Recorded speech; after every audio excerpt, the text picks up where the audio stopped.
Item ಯಾವುದೇ ಇರಲಿ try ಮಾಡಿ ಆಚಿ ಚಿಕನ್ ಮಸಾಲಾ. ಪ್ರೀತಿ ನಿರಾಕರಿಸಿದ್ದಕ್ಕೆ ಮಾಜಿ ಪ್ರಿಯತಮನಿಂದ ಚಾಕು ಇರಿತ.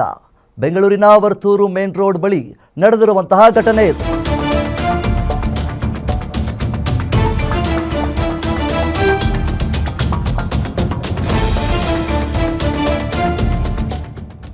ಇನ್ನು ಕೋಲಾರ ಮೂಲದ ಬಂಡೆ ನವಾಜ್ ಎನ್ನುವಂತಹ 18 ವರ್ಷದ ಯುವಕ, ವೆಸ್ಟ್ ಬೆಂಗಾಲ್ ಮೂಲದ 18 ವರ್ಷದ ಯುವತಿ ನಂದಿನಿ ದಾಸ್, ಇವರಿಬ್ಬರು 3 ವರ್ಷಗಳಿಂದ ಇಬ್ಬರಿಗೂ ಪರಿಚಯ ಮತ್ತು ಪ್ರೀತಿಯಲ್ಲಿದ್ದರು.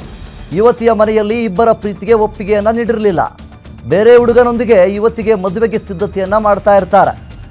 ಬೇರೆಯವರನ್ನ ಮದುವೆ ಆಗಬೇಡ ಅಂತೇಳಿ ಯುವಕ ಜಗಳವನ್ನು ತೆಗಿತಾ ಇರ್ತಾನೆ. ಮನೆಯವರು ಹೇಳಿದಂತೆ ಕೇಳ್ತೇನೆ ಅಂತೇಳಿ ಯುವತಿ ಯುವಕನಿಗೆ ಹೇಳಿರ್ತಾಳೆ. ಇದರಿಂದ ಕೋಪಗೊಂಡ ಯುವಕನಿಂದ ಯುವತಿಗೆ ಚಾಕು ಇರಿತವಾಗಿದೆ.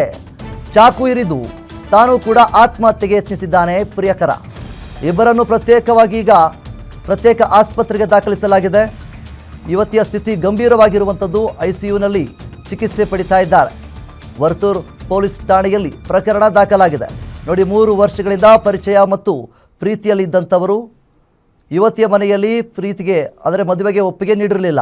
ಈ ಸಂದರ್ಭದಲ್ಲಿ ಚಾಕು ಹಿಡ್ಕೊಂಡು ಡೈರೆಕ್ಟಾಗಿ ಯುವತಿಯ ಮನೆಗೆ ಬಂದು ಯುವತಿ ಹತ್ರ ಜಗಳ ತೆಗೆದು, ಯಾವಾಗ ಯುವತಿ ನನ್ನ ಮದುವೆ ಆಗಲ್ಲ ಅಂತ ಹೇಳ್ತಾಳೆ, ಆಕೆಗೆ ಚಾಕುವಿನಿಂದ ಹಿಡಿದಿದ್ದಾನೆ. ಜೊತೆಗೆ ಆತನೂ ಕೂಡ ಚಾಕುವಿನಿಂದ ಹಿಡಿದುಕೊಂಡು ಆತ್ಮಹತ್ಯೆ ಮಾಡ್ಕೊಳ್ಳೋದಕ್ಕೆ ಮುಂದಾಗಿದ್ದಾನೆ.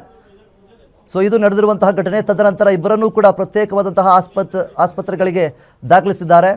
ಯುವತಿಯ ಸ್ಥಿತಿ ಗಂಭೀರವಾಗಿರುವಂಥದ್ದು. ಐಸಿಯುನಲ್ಲಿ ಅಡ್ಮಿಟ್ ಆಗಿದ್ದಾರೆ, ಚಿಕಿತ್ಸೆಯನ್ನು ಪಡಿತಾ ಇದ್ದಾರೆ. ಇದು ವರ್ತೂರು ಪೊಲೀಸ್ ಠಾಣೆಯಲ್ಲಿ ಪ್ರಕರಣ ದಾಖಲಾಗಿರುವಂಥದ್ದು. 3 ವರ್ಷದ ಪ್ರೀತಿ ಈಗ ಆಸ್ಪತ್ರೆಯಲ್ಲಿ ಇದೆ.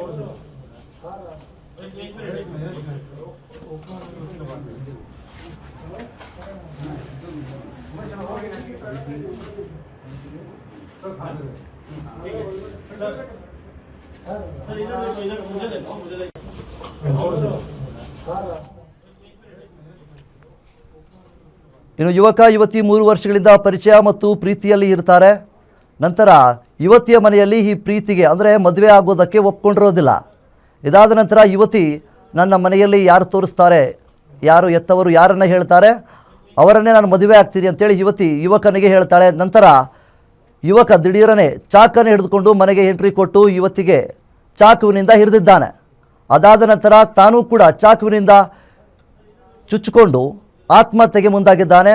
ನಂತರ ರಕ್ತದ ಮಡುವಿನಲ್ಲಿದ್ದಂತಹ ಸಂದರ್ಭದಲ್ಲಿ ಕಿರ್ಚಾಡ್ತಾ ಇರ್ತಾರೆ. ಅಕ್ಕಪಕ್ಕದ ಮನೆಯವರು, ಸ್ಥಳೀಯರು ಎಲ್ಲರೂ ಕೂಡ ಇದನ್ನು ನೋಡಿ ಪೊಲೀಸರನ್ನು ಕರೆಸಿ ಇಬ್ಬರನ್ನೂ ಕೂಡ ಪ್ರತ್ಯೇಕವಾದಂತಹ ಆಸ್ಪತ್ರೆಗೆ ದಾಖಲಿಸ್ತಾರೆ.